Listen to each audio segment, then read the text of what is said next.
acerca un punto de vista de hoy. Estamos conversando sobre el proyecto de presupuesto para el año 2017 que supera los 79,000 millones de quetzales.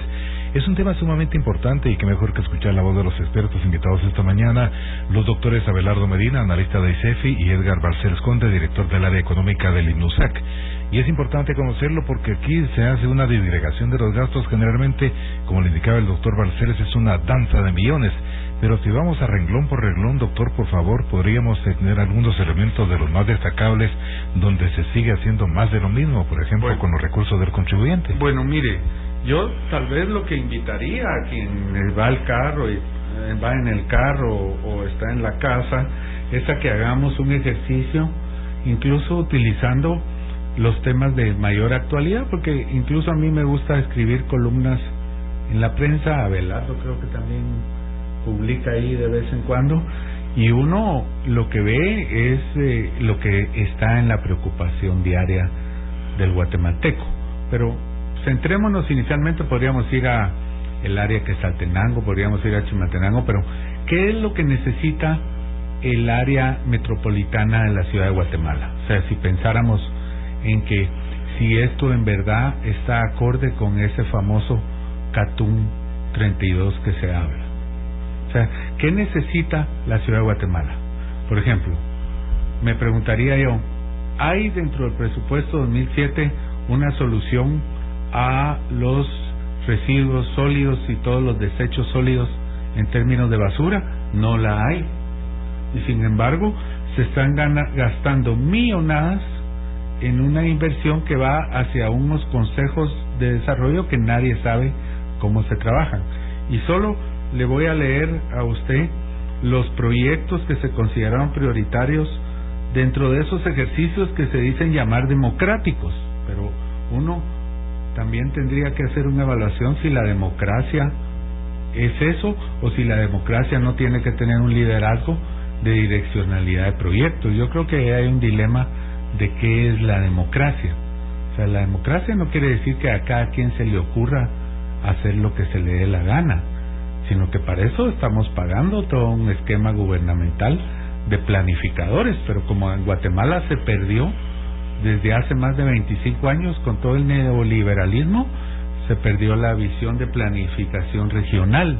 Imagínese usted que esto que va a hablar el ENADE, mi estimado Carlos, esto que va a hablar el ENADE en 1985, el directo colega Lizardo Sosa, que ahora está en ACIES, lideraba él en la Secretaría de Planificación la gran dirección de planificación regional del país. O sea, la planificación en Guatemala en los 85 era fuerte. Incluso aquí estaba la Sociedad Interamericana de Planificación. Entonces, que no me vengan con que ahora renovan una agenda urbana y que el ENADE abraza una agenda territorial, cuando en 1990, con todas esas ideas del Banco Mundial y las ideas neoliberales, desarticularon completamente esa visión de planificación, porque decían que era comunista o era soviética. Imagínense qué estupidez. Entonces 25 años, 30 años viene Quique Godoy ahora a darse cuenta que se necesita esa planificación cuando todas las empresas planifican. Eso es lo que se perdió. Pero mire los proyectuchos que están ahorita en ejecución en el departamento de Guatemala. Construcción, muro de contención, asentamiento, aldea de Sinai, zona 18, Guatemala. Y usted ya ve lo que son esos muros de contención hechos por UDEVIPO y todas esas entidades. Construcción de muro de contención, asentamiento Los Pinos, zona 16. Construcción de muro de contención, asentamiento 5 de noviembre. Pero déjeme decirle que hay como 20 proyectos de esos, y cada proyecto de esos es casi de 1 millón de quetzales. O sea, aquí ya se va 20 millones de quetzales en proyectos que no tienen ninguna interrelación unos con otros. Y lo que está pidiendo el movimiento pobladores es vivienda digna. Entonces todo debe compenetrar hacia un esquema articulado. Pero lo que tenemos son proyectos completamente desarticulados y muy difíciles de evaluar, porque yo le diría, vaya usted, y el ICEFI lo menciona mucho, el acceso a la información es bien opaco en Guatemala. Y esto solo lo tiene la Secretaría de Coordinación Ejecutiva de la Presidencia, ni la Contraloría. Tal vez lo tiene en papel, pero la Contraloría no está. Me indicaban se necesitaría un ejército viendo cada avance de estos proyectos. Y ahorita en el 2017 se añaden 2.500 proyectos más. Y usted ve en el SNIP de Segeplan, hay informes del 2008, hay informes del 2009, desde el 2013 no se tiene claro cuántos proyectos de arrastre está, y le seguimos por rutina, porque aquí yo le diría a Abelardo, yo como diputado yo le regresaría totalmente ese proyecto y amenazo con decir, miren, usted se va a quedar con el mismo presupuesto, porque ¿para qué le voy a meter 10,000 millones de quetzales más financiado con cerca de 15,000, más de 15,000 millones de deuda a una cuestión que es totalmente incongruente? Además, usted ve cada alcalde, cómo están cayendo los alcaldes con el tema de la justicia. Hay un artículo ahora que publica Silvia Gereda en la revista Contrapoder, que para la alcaldesa de Antigua es completamente, está inmovilizada en términos de mover esa municipalidad con toda la estructura que dejó Vivar y con todos los intereses que vienen del Consejo Municipal. Y eso que es nuestra gallina de los huevos de oro, que es Antigua. Ya se imaginará usted cómo estará Chinautla, cómo estará San José del Golfo. ¿Qué es lo que se debería estar proponiendo aquí? El distrito metropolitano.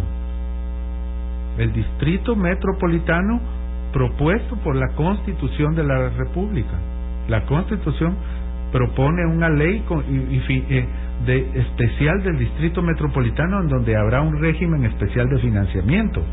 Pero vaya usted a pedirle al jerarca y nuevo cacique urbano Edwin Escobar a ver si él acepta el distrito metropolitano, o a los responsables de toda esa debacle del Cambrai, o al mismo Álvaro Arzú, que es el cacique de la ciudad.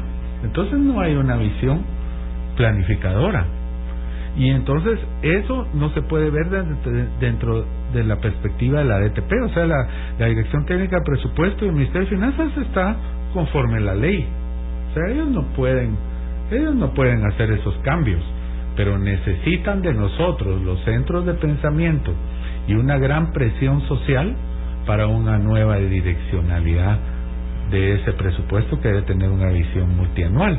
De lo contrario, los objetivos de las metas del milenio, del desarrollo sostenible, el tema de la agenda de cambio climático, la agenda de la pobreza, no se va a poder solucionar, porque el presupuesto se está encajonando en una serie de compartimientos estancos legalizados, como eso que le digo, la comisión esa contra la tortura, un montón de oficinas de magistraturas, un montón de gastos de funcionamiento que ya son más del 60% del presupuesto, y la inversión que está completamente fragmentada todavía en fondos sociales. El FONADES ejecutando varios de los fondos sociales que ya deberían haber sido liquidados, incluso el FODIGUA, están ejecutando obra, y no hay un criterio unitario y planificador a largo plazo de esa obra, que entiendo yo que no debe ser solo inversión física, sino podría ser financiamiento de proyectos, porque por ejemplo en vivienda no solo se necesita que ese viceministerio haga las casas. En vivienda lo que se necesita es crédito blando para hacer casas, que es el objeto que más necesidad tiene el guatemalteco. Pero ahí lo que se necesita es un programa de financiamiento, tal vez movido con crédito hipotecario, y moverle liquidez a eso. Pero eso, los señores que estructuraron la Ley Orgánica de Presupuesto y todos estos de los consejos de desarrollo no tienen una visión económica clara de los criterios de planificación y desarrollo económico local y desarrollo económico nacional que mueva las prioridades. Entonces, por eso es cómodo hablar desde esta tribuna. O sea, el ministerio, por eso le digo, no tenía más remedio que tramitar impuestos, tramitar deuda y meterlo en un costal que ya está con sus compartimentos estancos en todos lados. O sea, está haciendo más de lo mismo. Creo que eso, si estuvieran oyendo este programa las autoridades del Ministerio de Finanzas, sí debieran de llamarnos, porque necesitan de nosotros para que haya una visión renovada de modernización del Estado. Entonces tienen que haber muchos cambios en relación con la planificación. Si no, la rutina anual va a ir alimentando lo mismo y exacerbando los problemas de control, los problemas de coordinación, y está fluyendo un exceso de recursos. O sea, mi análisis es que hay mucho más recursos de los que el sistema obsoleto está aguantando y está digiriendo, y usted lo puede ver con los niveles de ejecución. Figúrese, Carlos, que todos estos muros de contención llevan cero ejecución, aquí, cero avance físico, y son más de 20 millones los que está. Eso podría abonarse a un basurero metropolitano o a unos criterios de inversión de más envergadura. Entonces yo creo que sí hay que hacer un poco filosofía de este tema, porque el ciudadano de a pie no va a recibir los servicios que está requiriendo. Y es interesante, doctor Medina, por cuanto se habla muchas veces de transparencia. Cada año escuchamos lo mismo, que se va a invertir más. Por ejemplo, ahorita lo importante es el tema de salud, que se va a reforzar con más millones. El tema de justicia, también fortalecer al Ministerio Público Ordenamiento Judicial. El tema de carreteras que están hechas pedazos. Entonces, todos los años nos venden el mismo producto, pero no vemos resultados. Incluso hay 9.000 millones más en este presupuesto para 2017 que los actuales. Se tiene la ejecución del gasto de las más bajas, según algunos economistas. Solo en funcionamiento para el año entrante se proyectan 63.000 millones y apenas 15.000 millones para inversión. Incluso un economista indicaba, y ustedes por favor me corrigen que son los expertos, que el presupuesto debería crecer en la misma proporción que crecen los ingresos, lo cual desde hace muchísimos años no ocurre en nuestro país. Bueno, hay varias cosas. Yo creo que, oyendo muy detenidamente lo que comentaba Edgar hace un momento, volvemos a reiterar la necesidad de que el Estado debe ser objeto de una profunda revisión en cuanto a su funcionamiento. Por eso desde ICEFI nosotros insistimos, cuando fue presentada la reforma tributaria, que debíamos avanzar mucho más allá, que debíamos pensar en un replanteamiento fiscal que podría partir de la revisión o replanteamiento del mismo pacto fiscal que fue discutido y aprobado ya por el año 2000.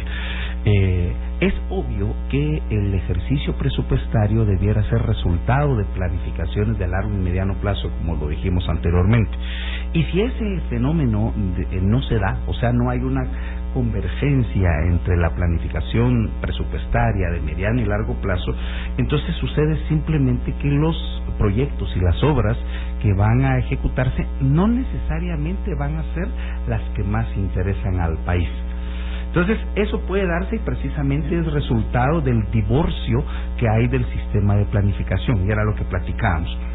Ahora, si nosotros nos fijamos un poco más en cuanto a los resultados, estoy completamente de acuerdo de que el presupuesto debe ser elaborado con mucho cuidado, pero no estamos hablando de un presupuesto personal. Si bien es cierto, uno puede tratar de hacer alguna similitud con el funcionamiento de una persona, los presupuestos de Estado nacen de la determinación de la sociedad de qué es lo que se necesita atender.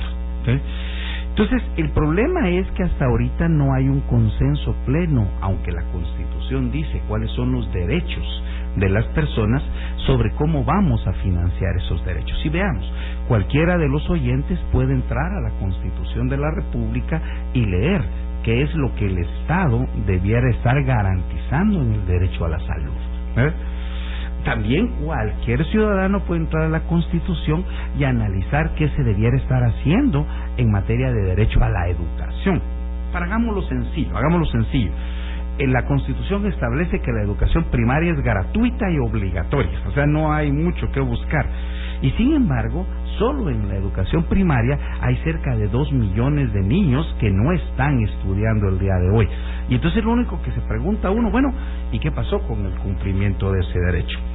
Cuando uno habla del derecho a la salud, no estamos hablando de que simplemente debamos darle a la población una atención médica, que un médico por lo menos le dé un abrazo, porque no tiene otra cosa que darle en los hospitales, sino también establece que el gobierno, como representante del Estado, debe atender la salud en todos los niveles, la salud preventiva, la salud curativa, la salud que va a reconvertir al ciudadano para que vuelva a estar nuevamente en posibilidades. Entonces, cuando uno se da cuenta de todo lo que dice la Constitución y los derechos que las personas deben tener, nos damos cuenta definitivamente que el monto de recursos que debiera estar invirtiendo el gobierno para atender esos compromisos de Estado que están en la Constitución no debiera ser 10 puntos del presupuesto como está ahorita, sino debiera ser muchísimo más.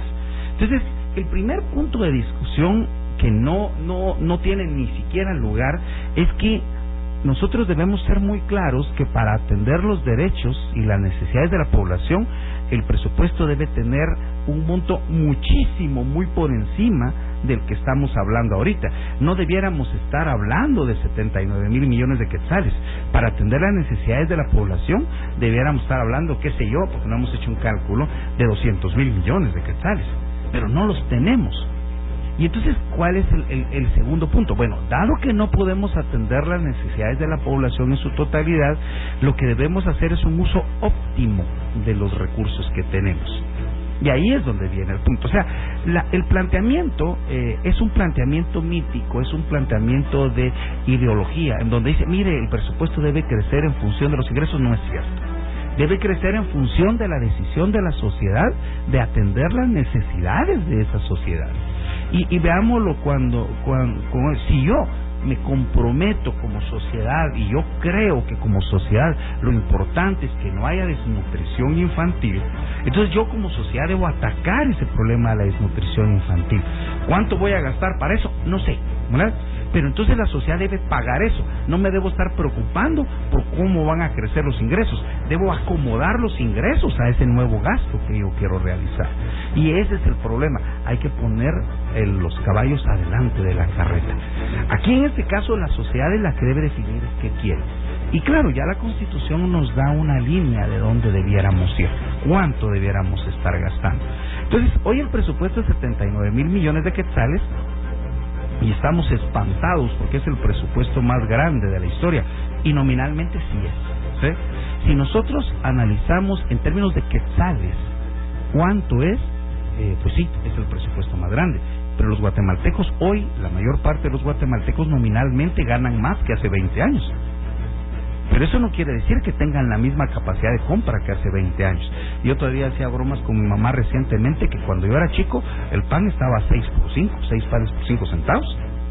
Y una persona que antes ganaba un quetzal, ganaba mucho más de lo que hoy gana probablemente una persona que gana 1,500 quetzales.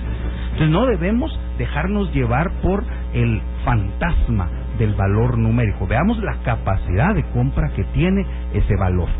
Ok, entonces, sí es cierto, hay más asignación en algunos rubros, en educación hay un poco más de asignación, en seguridad hay un poco más de asignación, en salud hay más asignación, pero independientemente de cuánto le corresponde a cada uno de los ministerios, lo que debemos exigir es que se nos diga con claridad, y hay algunos planteamientos ya en el Congreso, en el presupuesto o en el proyecto de presupuesto, de qué se va a lograr con eso. Por supuesto que el presupuesto, yo por eso lo empecé diciendo, el presupuesto tiene cosas buenas, tiene cosas malas y cosas feas, ¿verdad? Entonces, lo primero que debemos entender es que es bueno que el gobierno tenga un presupuesto, no este presupuesto, y eso es lo que hay que dejar muy claro. No necesariamente quiere decir que este presupuesto, sino que hay que evaluarlo, hay que discutirlo, debe tener participación la sociedad civil, los centros de pensamiento y los diferentes agentes económicos que están interesados. Pero el gobierno debe tener un presupuesto. El segundo punto es que en la discusión de este presupuesto es muy probable que haya que eliminar A proyecto, B proyecto, C proyecto, y esos recursos debieran destinarse a lo que la sociedad realmente quiere. Pero cuando ya hayamos destinado los recursos a lo que la sociedad realmente quiere, lo que debemos exigir es que nos planteen los resultados a observar. Hagamos un ejemplo rápido. Todo el mundo evalúa qué tan bien le está yendo o qué tan mal está yendo a la administración tributaria. ¿Por qué? Porque la SAT tiene una meta. Y si no llega el superintendente a la meta, se queda sin trabajo. Pero, ¿cómo están las metas, por ejemplo? Me estoy inventando en el caso particular del Ministerio de Comunicaciones. Le vamos a dar una cantidad de dinero. ¿Cuál es la meta del Ministerio de Comunicaciones? La meta debiera ser, bueno, el porcentaje o el número de kilómetros de carretera que esté en buen estado con la satisfacción de los usuarios. Pero ¿se cumple o no se cumple? Y si no se cumple, ¿qué pasa con el ministro que no cumplió eso? ¿Verdad? Entonces, a eso es a lo que nosotros nos referimos.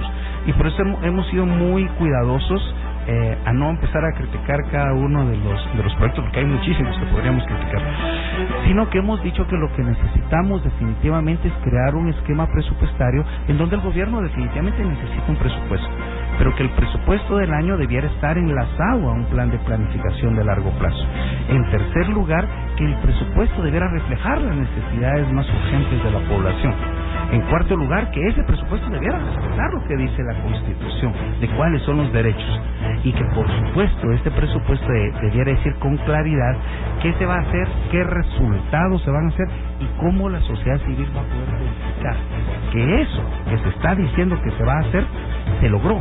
Y si no se logró, que nos digan cuáles son los criterios que vamos a utilizar para exigir cuentas para las personas que no lo cumplieron.